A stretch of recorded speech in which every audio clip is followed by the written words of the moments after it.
Imagina você, a empresa importa há um tempão a mesma mercadoria, com a mesma classificação tarifária, e um belo de um dia a fiscalização retém aquela mercadoria, faz uma revisão com relação ao NCM e acaba autuando a empresa. Pior que isso, ela não só autua a empresa, como ela vai voltar 5 anos fazendo o que a gente chama de revisão aduaneira e aplicar uma multa milionária. Olha que loucura. Olha que loucura isso tudo. Mas para falar sobre isso, nós trouxemos hoje, para nós conversarmos, Érica Leão. Érica Leão é advogada, ela é do contencioso do escritório, ela cuida da parte de classificação tarifária, é craque no assunto e hoje, com certeza, ela vai esclarecer muitos temas sobre classificação tarifária. Fique com a gente. Érica, por favor. Olá, tudo bem? Primeiro eu quero agradecer aqui o convite, é sempre um prazer vir aqui, né? Trabalho, né, no escritório já há muitos anos e cuido dessa parte da classificação tarifária, NCM, né? Um papo bem complexo, mas pesado, né? Pesado e ao mesmo tempo, para mim, é prazeroso, porque eu gosto de fazer. Eu vim aqui hoje, então, esclarecer um monte de dúvida que com certeza existirão e existem, né? Para a gente poder deixar mais claro, tirar algumas dúvidas e esse papo vai fluir, assim, de uma forma, espero que bem clara. Que todo mundo entenda. Isso. Para a gente começar, Érica, o que é esse negócio de NCM? Me parece que é a nomenclatura comum do Mercosul, né? NCM, enfim, essas coisas. Agora, eu queria entender melhor por que a gente usa NCM, por que a gente usa número e se é só no Brasil que existe essa questão de classificação tarifária, do sistema harmonizado, enfim. Explica para a gente essa questão. Bom, vamos lá. Todo produto que entra e sai do Brasil, ele tem que ter uma espécie de identidade aduaneira. Né? Perfeito. Essa identidade é a chamada classificação fiscal. Perfeito. E ela contém 8 dígitos. Esses dígitos, eles identificam, né, para a Receita Federal o que é a mercadoria. Existe uma metodologia, né, que é usada para que esses 8 dígitos sejam colocados naquela mercadoria. Como funciona?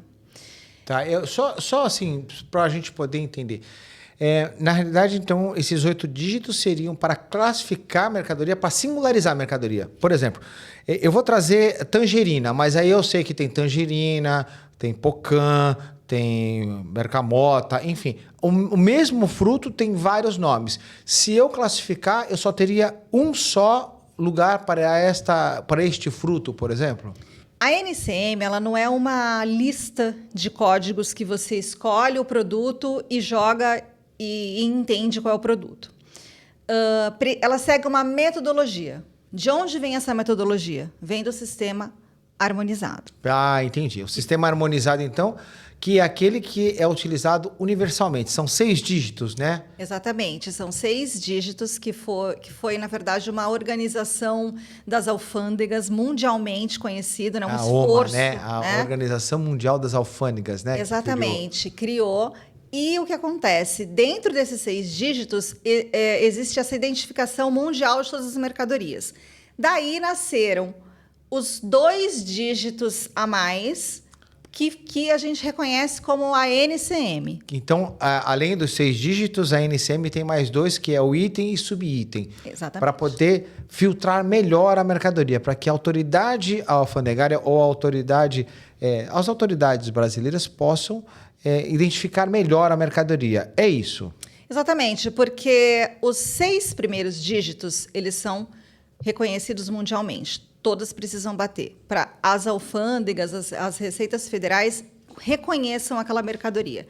Os outros 2 dígitos, eles foram mais especificamente criados propriamente para o Mercosul. Entendi. Agora ficou claro para mim. Perfeito. Agora, há uma questão que está me vindo aqui à cabeça.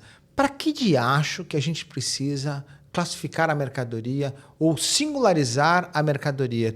Qual é a função disso para o Estado? Enfim, tem alguma lógica a gente ter essa classificação fiscal? Sim, tem lógica, né? Na verdade, para a Receita Federal tudo tem lógica. E a importância da classificação exata da mercadoria é porque, dependendo, às vezes você encontra produtos parecidíssimos, mas que não são iguais. Então, o que acontece? O que acontece com essa diferença? A diferença vem na tributação. A tributação é vinculada ao NCM? Sim, exatamente. E porque existem produtos que têm 0% de imposto, produtos que têm 14% de imposto. Então, você precisa identificar exatamente, você precisa conhecer a tua mercadoria, primeiro de tudo. Isso é para classificar. Então, conhecer muito a mercadoria, porque ele vai ter impacto tributário, é isso? Exatamente. Não adianta só você escolher uma NCM que te desonere, né? Eu pago menos imposto, então eu vou colocar a minha mercadoria nessa NCM. Vai dar ruim. Outro dia eu estava vendo um vídeo, no YouTube, inclusive, né? Eu estava assistindo um vídeo no YouTube e a curadora do vídeo, a tutora do vídeo, ela estava explicando que a NCM, bem aplicada, reduz os tributos. Ao que ela estava falando, pelo visto, é diferente do que você está ensinando agora. Ela estava procurando, primeiro, onde classifica o produto e qual é a alíquota mais baixa. Você não está mostrando nada disso. Você entende que a classificação, eu tenho que partir do princípio e conhecer primeiro da mercadoria de verdade, para depois conhecer das regras de classificação tarifária, é isso? Exatamente. Por quê? Primeiro, antes de eu classificar a mercadoria, eu preciso entender o que é meu produto. Por exemplo, eu tenho um robô inteligente, né? Ok. Esses parecem aspiradores de pó mais modernos, né? Que a gente coloca no chão e ele sai por aí limpando a casa. O sonho de todo mundo, né? Isso. Então, dependendo do robô, tem robô inteligente que ele só varre, tem robô que ele varre e aspira. Então, existem funções diferentes dentro da mercadoria, dentro do produto. E essa diferença influi, né, na classificação fiscal daquela mercadoria. E o que também pode acabar mudando aí toda a tua operação, se caso você classifique esse produto numa NCM errada, né, que não está dentro da análise técnica. Porque para você fazer essa classificação, como eu disse no começo, a gente precisa conhecer o produto primeiro e a gente entender, pegar o catálogo, fotografia, desenho, dependendo se for um produto químico, laudo, engenheiro, a gente precisa conhecer, o importador precisa conhecer o que ele está importando, literalmente. Érica, o que eu observo é o seguinte, é que a classificação tarifária não é uma ciência exata. Do tipo, 2 mais 2 são 4. Isso está certo. Sim. O engenheiro vai lá, ele vai analisar uma mercadoria, ele vai falar assim, essa mercadoria é um telefone celular. Ele vai lá e descreve bonitinho e ele fala, a classificação tarifária é essa. Ele tem uma ideia e o ideal seria ele entregar para um consultor na área de classificação tarifária para avaliar realmente qual a melhor classificação com base nas RIs, ou seja, na regra geral de interpretação. E agora eu lhe pergunto, se tem essa possibilidade de interpretação, a classificação tarifária é exata ou ela é uma ciência, eu vou até dizer, oculta, né? Então, interessante nessa pergunta. Ela é, né, uma ciência oculta, porque, sim, podem haver divergências, por isso é muito importante que trabalhem em conjunto, né? O engenheiro, um consultor jurídico, exatamente por conta das regras das RGIs, que são 6, né? Que elas fazem essa interpretação da mercadoria legalmente. Então, pode ser que o fornecedor entregue para você uma classificação tarifária e o importador acredite e use.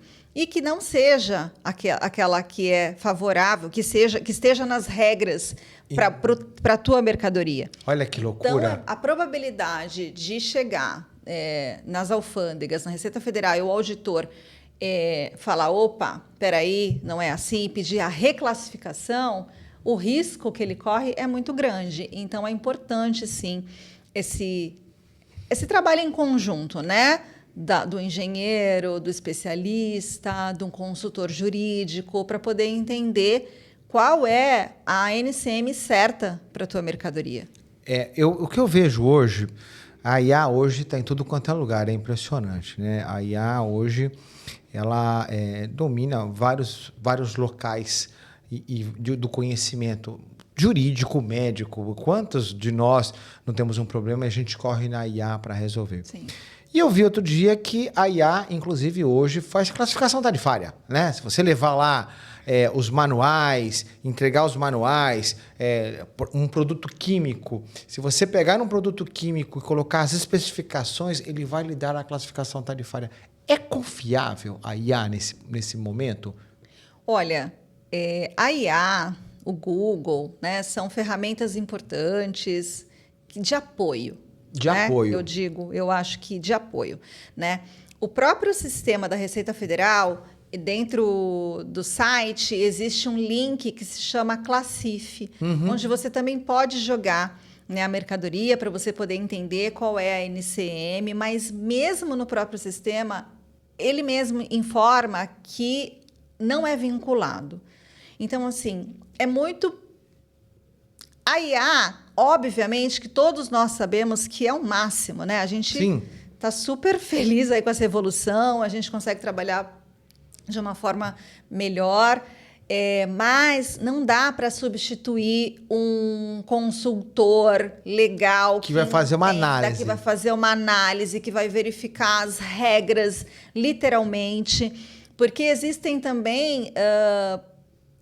posições, né, do CARF em relação... existem muitas cosites... Decisões que vão ajudar na interpretação. Então, é complicado a gente usar a IA, porque a IA ela talvez faça uma varredura mais generalizada, né? Quando você faz uma consulta jurídica com um olhar técnico, você consegue afunilar e deixar mais redondo, né, a tua classificação. Tem uma questão que eu não sei se a IA resolve, e eu confesso que eu não sei mesmo se resolve, que é as questões de interpretação, ela gera uma sensibilidade maior, porque uma coisa é eu classificar um cavalo. O cavalo é cavalo, tá lá a posição animais vivos. Pronto, vou lá na posição animais vivos. A outra, eu classificar um produto complexo, como, por exemplo, o robô que você falou. Que dependendo do robô, ele vai criar uma essencialidade, que aí a gente vai aplicar, uma das regras é a RGI 3, né, que é a Regra Geral de Interpretação número 3, onde vai dizer e vai apontar que se eu tiver dúvida real, concreta, sobre qual a classificação que eu vou utilizar, eu vou para a RGI 3, que eu vou buscar a essencialidade, porque, lembrando, a gente só tem uma classificação. E eu acho que a IA ainda não chega a este detalhe que você estava falando sobre a interpretação jurídica da aplicação daquele produto à norma, não é isso? Exatamente. Eu fico receosa assim, de entregar toda essa confiança e segurança para a IA. Eu sugiro, né, que o importador tenha sempre essa análise em mente, né? Deixar eu entender aqui como é que funciona para que não seja um problema para mim, porque às vezes é um problema gigante, porque a diferença pode ser muito grande de quando o auditor fiscal recebe a tua declaração de importação e identifica uma diferença que ele acredita, porque também talvez ele não tenha razão, né? Sim, eu acredito nisso, inclusive. Não estou dando razão, muito pelo contrário, né? A gente entende que talvez ele tenha um outro olhar, mas ele também precisa provar o que ele está falando. Eu acho o seguinte, Érica, nesse momento, eu acho que como é que eu vou colocar? Cada um puxa a sardinha para o seu lado, né? O importador ou o exportador, ele vai colocar a classificação que melhor lhe provém. E a Receita Federal vai colocar aquilo que melhor ela ganha. Por que eu estou falando? Eu tenho a exportação, mas por que eu preciso me preocupar com a classificação tarifária numa exportação? Porque eu também tenho controles aduaneiros na exportação, não é isso? E, por exemplo, o país que eu vou vender também está fazendo um controle. Vamos imaginar que eu vou vender carne para a Rússia. E existe um embargo da carne da Rússia aqui do Brasil, por algum motivo, muitas das vezes político. E eu, exportador, troco a classificação tarifária. Isso é um erro também, né? Sim. Isso é um problema. E na importação, eu acho que uma das questões que o fisco busca é aumentar o tributo, ou seja, ele quer sempre arrecadar mais. E o importador sempre quer pagar menos. Esses, então, seriam os grandes conflitos que nós vamos encontrar na classificação tarifária. É isso, né? Exatamente. Por isso também, como eu disse desde o início, o perigo de você, primeiro, buscar uma classificação tarifária e depois olhar o teu produto. Não. O certo é... E geralmente é o que acontece com os importadores, a maioria dos importadores, né? Mas o certo é, deixa eu entender de verdade o que a minha mercadoria faz, o que ela é. E aí, então, buscar a classificação correta, né, dentro da mercadoria, do que ela faz, do que ela é, para que não haja esses problemas. E como é algo que é um tanto quanto complexo, porque não é simples, então essa ideia de buscar um apoio, né, para poder... Deixa eu entender aqui como é que eu... onde eu vou classificar a minha mercadoria? É importante, porque você vai ganhar lá na frente, né? Uma outra questão. Além dos tributos, existem ainda outros interesses na classificação tarifária. Os órgãos anuentes também têm interesse nisso, não é isso? Isso. Dependendo da classificação tarifária, você tem, né, já como nós já havíamos falado, 0% de II, enfim, alguns impostos com 0%. A gente pode ter... entender se tem licenças dos órgãos anuentes, antidumping, enfim. Então, é muito detalhado, né? Essa pesquisa, essa análise é muito importante para que você consiga entrar exatamente com a classificação tarifária adequada para a tua mercadoria. Eu me recordo de um caso no escritório, porque o escritório de advocacia, na realidade, a gente trabalha mais com litigioso, né? Como a Érica bem colocou aqui. O que acontece? Normalmente, um engenheiro faz uma análise profunda da mercadoria, um consultor de classificação fiscal vai fazer essa análise, inclusive, para fazer o casamento, mas isso também não é certeza para nada. E acaba muito gerando litígios com relação a isso. Esses profissionais, eles se esmeram para fazer o melhor, mas nós temos a Receita Federal também que se esmera para poder proteger os interesses do Estado, que não é só arrecadar pelo que você está falando. E eu me lembro de um caso no escritório muito interessante, que o cliente ele entrou, né, com uma mercadoria. Olha que coisa bacana esse caso. Ele entrou com a mercadoria, a Receita Federal foi lá e fez uma análise e falou, não, a classificação está errada. E determinou a troca do NCM da mercadoria. Olha que interessante. Quando trocou a NCM da mercadoria, os tributos que o auditor fiscal mandou colocar eram menores do que o cliente colocou. Só que tinha um problema. Tinha o que você falou agora, a necessidade de licença de importação. E eu me lembro que foi um problema porque deu dificuldade para tirar essa licença de importação. Tivemos que, inclusive, entrar com mandado de segurança com relação a isso. Porque ele só conseguiria resolver com a reclassificação do fiscal, que precisava de LI para liberar a carga. E eu me recordo que quando foi feito a reclassificação com a LI, veio uma multa de 30% do valor. Era uma mercadoria de $100 mil, mais ou menos, então ele teve que pagar mais $30 mil para poder liberar esta mercadoria, em que ele acreditou que estava certo. Até hoje nós não temos uma solução sobre isso, que está em conflito ainda está em litígio, não há julgamento sobre isso, que nós impugnamos. Mas para isso tivemos que depositar o valor da multa de $30 mil para poder liberar a mercadoria, já com a LI. Então, a questão da classificação tarifária é muito delicada. É muito delicada porque também o valor da multa é pesado, né? 75% em cima dos impostos que você não recolheu. Imagina, 75%. Imagina, dependendo da mercadoria. Vamos pegar esse caso que você falou do robô, que vamos imaginar que o IPI seja zero. E quando reclassifica, eu tenho mais 10% de IPI. Dependendo do valor, eu tenho que pagar 10% de IPI mais 75% de multa aduaneira. E veja só, se o fiscal resolver olhar os 5 anos anteriores da tua declaração de importação, que você usava a mesma NCM, você imagina a multa milionária que você não vai recolher? É muito louco isso. 5 anos para trás de declarações de importação com a mesma NCM. E isso me lembra, Érica, uma situação que é muito comum e eu recomendo profundamente que não façam. Não façam. Em muitos casos, a fiscalização ela exige a reclassificação tarifária. E o importador está com pressa de liberar logo aquela mercadoria e ele fala assim para o despachante, altera logo do jeito que o fiscal quer, eu vou pagar a multa, é barato, e porque ele trouxe pouca mercadoria e nós liberamos essa carga. Olha o tamanho da loucura que o importador está fazendo. Perigo. Porque aí ele concordou 100% que o fiscal estava certo, ele, importador, estava errado. O fiscal vai entrar no sistema e vai verificar quantas importações que aquele importador fez nos últimos 5 anos.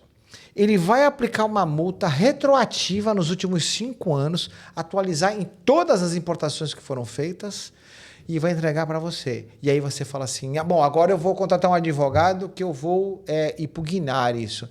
Mas você concordou com a nova classificação tarifária lá atrás. Você não discutiu, você não impugnou. E aí? Eu acho sempre uma loucura quando o importador aceita a exigência do fiscal em qualquer situação, né? Qualquer situação, não só nesse caso especificamente de NCM, como qualquer imposição de qualquer outra declaração de importação que esteja em qualquer outro canal parametrizado, obviamente que não seja o verde. Porque, como você mesmo disse, você aceitou, você aparentemente falou verdade, você tem razão, e a Receita Federal... Deixa eu olhar, então, todas as outras anteriores de 5 anos para trás, para eu entender aqui. Então, é perigoso. Às vezes o importador, exatamente, trouxe uma declaração de importação com preço baixo e diz, deixa eu pagar essa multa. É isso, deixa eu pagar, eu vou resolver. Eu vou resolver porque esse preço é baixo para eu resolver logo esse problema, só que ele não consegue entender que ele vai talvez gerar um problema muito maior. Muito maior. Ele está confessando que ele errou esses anos todos a classificação tarifária. Exatamente. E também tem outro ponto que eu vejo muitos importadores sempre dizerem, que eles falam o seguinte, mas assim, eu sempre trouxe esta mercadoria nesta NCM e nunca aconteceu nada. Eles precisam entender que isso não é garantia, né? Não é garantia. Porque talvez todas essas importações que eles tenham feito nesse tempo todo nunca foram fiscalizadas, porque a Receita Federal, o número do canal verde é muito maior. Eles não fiscalizam, né? Não fiscalizam tudo. Tudo. E tem canal vermelho também, que o fiscal também não olha para a classificação tarifária. Exatamente. Ele vai olhar outras irregularidades, ele está preocupado com outras questões. Isso, então essa ideia que o importador tem de eu sempre fiz assim, tá certo? Eu sempre fiz dessa forma e sempre deu certo, é uma ideia muito complicada, assim, precisa mudar. Não tem substância jurídica, nenhuma, né? A sustentação jurídica é zero. Nenhuma. Por falar nisso, como que a gente consegue, dentro disso tudo, vamos imaginar, eu contratei o melhor software do mundo para classificar mercadoria, eu tenho a melhor equipe de compliance do mundo, a minha empresa é uma empresa top 10. Mas mesmo assim, eu corro o risco de uma interpretação fiscal, porque a palavra, o fiscal também está em conflito constante. É aquela briga de cabo de força, né? Cabo de guerra. Um puxa para um lado, outro puxa para o outro e vamos ver quem ganha. Então a gente sabe que não tem essa certeza. Como eu posso, de verdade, gerar segurança jurídica numa classificação tarifária? Como eu disse, né? A gente precisa sempre fazer uma análise bem detalhada da mercadoria. Primeiro de tudo, conhecer a mercadoria literalmente. Um robô, ele varre, ele aspira? Ele tem peças, ele vem montado, ele vem desmontado, e aí tem um catálogo, tem uma análise técnica, tem um engenheiro, tem um consultor jurídico. Precisa ter uma equipe para poder fazer formar aquela... Mas não seria interessante ter um mecanismo, por exemplo, uma homologação de consulta, uma COSIT? Não, isso também obviamente que é o máximo, né? Que assim, essa é a proteção máxima que a gente poderia ter. Que a gente pode ter, porque você faz essa análise, esse conjunto, né, de pesquisas, desse conjunto de catálogo, de pessoas cuidando daquela ideia, e leva para a Receita Federal. Leva uma dúvida. Por exemplo, a história do robô. Eu estou aqui classificando e, de repente, o engenheiro fala uma coisa, o classificador fala outro. Ou seja, eu tenho um conflito aqui interno de qual é a classificação que eu vou adotar.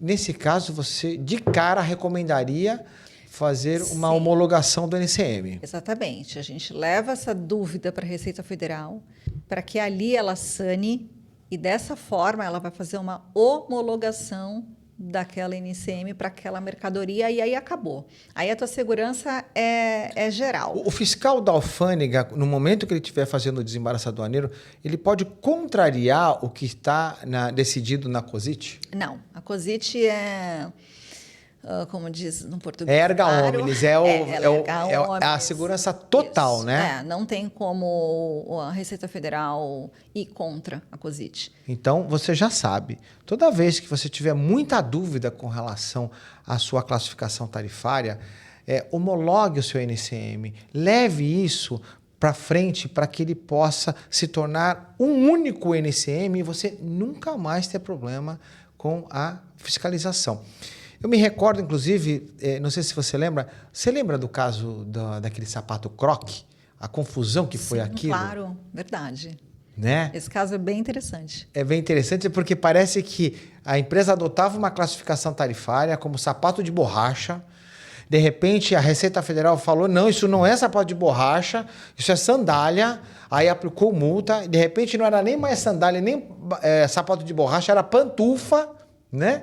Aí depois eles entenderam que era impermeável, mas não é impermeável, porque precisa ter um tamanho específico que vai até o tornozelo para que ele seja impermeável. Enfim, eu tenho certeza que a empresa que importa o Croc é uma empresa extremamente organizada e tinha ao seu lado grandes profissionais para classificar. Isso para a gente discutir. E esse caso da Croc, é Croc, né? Crocs.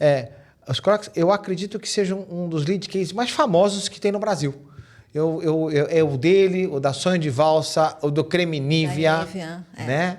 São lead cases assim, extremamente interessantes que extrapolaram a ideia do tribunal, extrapolaram a ideia do CARF e veio à tona. Mas eu vou falar para vocês com tranquilidade.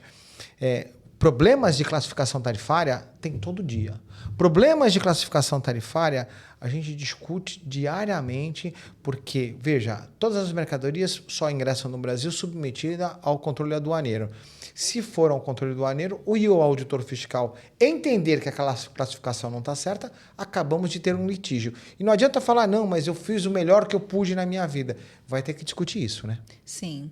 E voltando só para terminar essa parte que eu acho bem interessante em relação às COSITs, lá no escritório a gente tem bastante, né? Bastante importador procura a gente para a gente fazer a homologação, fazer essa análise, né? E levar essa dúvida à Receita Federal para que exista essa COSIT e ele se sinta mais seguro. E é mais ou menos assim, pegando até um gancho e abrindo assim essa oportunidade, que é bem parecido com o ex-tarifário, né? Da gente poder... Tem que ter muito cuidado, né? E aí o importador entender, deixa eu ter o meu ex. É como assim, deixa eu ter a minha COSIT. Deixa eu ter a minha COSIT, uma para me chamar de minha. Isso, para que eu não tenha mais esse problema, que é, obviamente, um problemão. Então, você vai estar resolvendo aí... Um monte de coisa. E agora, pelo que a gente está conversando, tem muitas disputas, né, com relação... Vamos pegar um caso normal. O importador, ele submete a mercadoria a um registro aduaneiro, a declaração de importação ou a do INPE, né? Ela é parametrizada para um canal vermelho e o auditor fiscal vai fazer a classificação tarifária. E depois, em que momento que a gente começa a discutir com o fiscal? Como que ocorre isso? É normal essa discussão, essa disputa com o fiscal? Como que ocorre isso? Quando a mercadoria chega, a Receita Federal faz essa análise, né? E normalmente chama o perito, né, para fazer uma análise. Isso, aí ele recebe, entende, olha e deixa eu ver o problema que eu estou enxergando aqui e parametriza em algum canal específico. Isso, né? O auditor fiscal, ele vai parametrizar e vai fazer a análise da mercadoria. Exatamente. Aí ele fez a análise da mercadoria, ele entendeu que precisa ser feita a reclassificação fiscal e faz uma exigência já de cara. Entendi. Ele faz... Reclassifica essa mercadoria porque eu entendi que essa tangerina é maçã, entendi. Não é diferente. Entendi. São parecidas, mas são diferentes. Aí inicia-se essa fase, né? Dessas divergências. Essas divergências a gente pode impugnar já ou tem que concordar direto? Existe uma chance da gente impugnar essa exigência antes mesmo de virar um auto de infração? Existe a chance e ela é altamente recomendada, né? Perfeito. A gente recebe essa exigência, por isso que eu sempre digo que o importador ele precisa perder essa mania de responder às exigências fiscais por conta própria. E é o que muitos fazem, né? Não dá. Porque tem uma ciência, tem uma técnica jurídica para responder. Tem uma técnica jurídica, principalmente, né? Porque nem tudo que a Receita Federal fala, ela tem razão. A gente precisa estudar, analisar caso a caso e levar essa resposta dessa exigência de forma técnica e adequada dentro das normas jurídicas. Então, muitas vezes, a gente já consegue resolver aquele problema ali.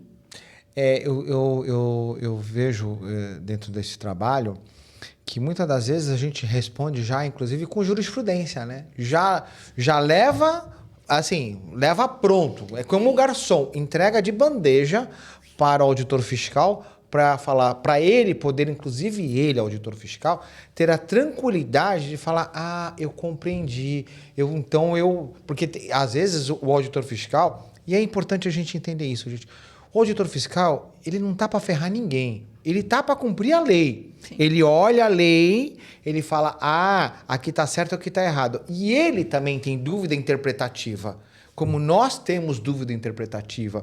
E quem vai salvar isso é a jurisprudência, os diversos julgados do CARF, a COSIT, uma série de outros trabalhos que se faz. Então, você recomenda muito que antes mesmo de lavrar o auto de infração, começar uma disputa anterior para convencer o auditor fiscal, com argumentos jurídicos naturalmente, a manter a classificação tarifária que lá foi dada para o importador, pelo importador? Sim. Eu acho importante a gente responder essa exigência, trazendo essas respostas, né, jurídicas com as normas legais, informando que aquela classificação fiscal que o importador colocou é adequada para aquela mercadoria, porque a gente, obviamente, que vai juntar todas as provas. Mas também tem um time, né? Não dá para a gente ficar a vida inteira fazendo isso, porque muito provavelmente o auditor fiscal vai receber a nossa resposta, vai talvez fazer uma nova exigência, e aí não dá para ficar a exigência, a resposta, porque aí o importador acaba perdendo, porque tem armazenagem, tem todos os prejuízos aí, os custos que ele vai arcar.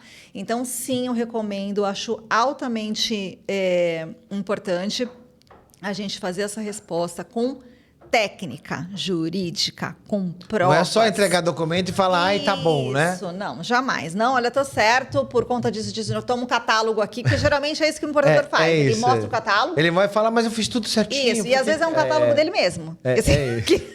Que a Receita Federal vai falar, mas você que fez esse catálogo? Não faz sentido. Não faz sentido. Então, procura um respaldo jurídico, para poder responder às exigências, não faça de qualquer jeito, para que ali, de repente, você já consiga, logo no início, acabar com aquele teu problema e resolver. Caso não dê, a gente já pede para lavrar o auto de infração para poder liberar aquela mercadoria e o importador sair trabalhando e a gente vai resolvendo aquilo daquela segunda fase. Porque parece que depois que o fiscal lavra o auto de infração, ele vai ser submetido ao contraditório pleno, que nós chamamos, né? Advogado é louco para esse negócio de contraditório, ao contraditório pleno, né? E vai ser submetido a uma turma julgadora, não é isso? Ele vai para a Delegacia Regional de Recursos Fazendários, né? Isso.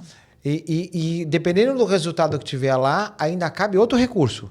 Exatamente. Que, no meu ponto de vista jurídico, é o melhor momento, infelizmente.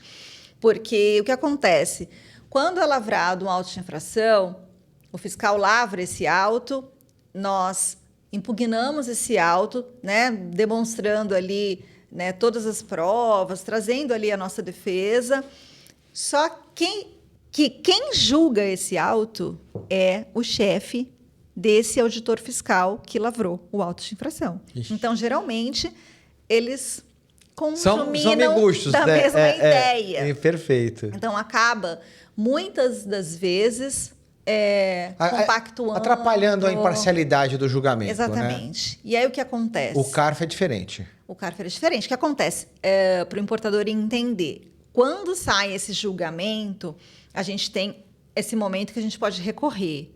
E nesse recurso, quem analisa é o CARF. Quem é o CARF? O CARF ele é composto por pessoas mais imparciais, né? Existem advogados, existem muitos... Não é só fiscal que julga. Exatamente. Eu tenho uma composição. O olhar daquela defesa é muito mais amplo... Técnico e nem tanto pró-fisco. O DRJ, o que eu vejo... Ele é mais pró-fisco, né? Tanto que eu costumo dizer que o DRJ é só um tribunal de passagem. Porque a maior parte das vezes a gente não vence no DRJ e vence com sucesso no CARF. Né? É uma dó, né? Porque ainda demora, né? Porque, assim, eles ainda têm esse prazo de praticamente um ano para poder julgar. E depois, talvez não dê certo, tem um recurso mais um ano. Mas a mercadoria do cliente já saiu, né? A mercadoria já saiu, o cliente já vendeu, já foi feliz e foi fazer tudo que tinha que fazer. E aí a gente vai lutar lá para conseguir essa procedência e ainda melhor ainda, quando a gente consegue a procedência do auto de infração, aquele valor que ele depositou para liberar a mercadoria volta para ele corrigido. Olha, é uma poupança forçada. Ele não vai gostar muito, mas é uma poupança forçada. Mas quando vem o dinheiro, eles ficam felizes. E a vantagem que eu vejo de pugnar o auto de infração ou de discutir com o auditor fiscal, porque às vezes eu vejo que o pessoal tem um certo receio. Ai, não, eu vou discutir com o fiscal e eu vou ficar marcado para sempre. É uma bobagem isso, gigantesca, né? Mas a vantagem que eu vejo é que, enquanto não há um julgamento, não se assume um erro. Vamos imaginar que a classificação tarifária do importador esteja efetivamente errada. Mas enquanto não julgar o auto de infração, eu, inclusive, evito o risco de uma revisão aduaneira, né? Sim, fica suspenso, né? Fica suspenso. Fica suspenso. Isso ajuda muito, né? Sim. Pelo menos gera uma tranquilidade enorme para o importador com relação a isso. Exatamente. Muito interessante, Érica. Érica, foi um prazer enorme a gente estar aqui conversando. Foi fantástico. Eu acho que trouxe muita luz para todo mundo que está nos ouvindo hoje. E eu acho que precisamos voltar mais com esses debates. Da próxima vez a gente pode, sabe o quê? Discutir casos concretos. Legal. Até para todo mundo falar, nossa, realmente não é uma coisa inédita. E a gente pode trazer um monte de casos que, com certeza, a gente tem muito mais do que Croque, Nivea e outros produtos que vocês já acham famosos. Todo dia tem discussão no escritório sobre classificação tarifária.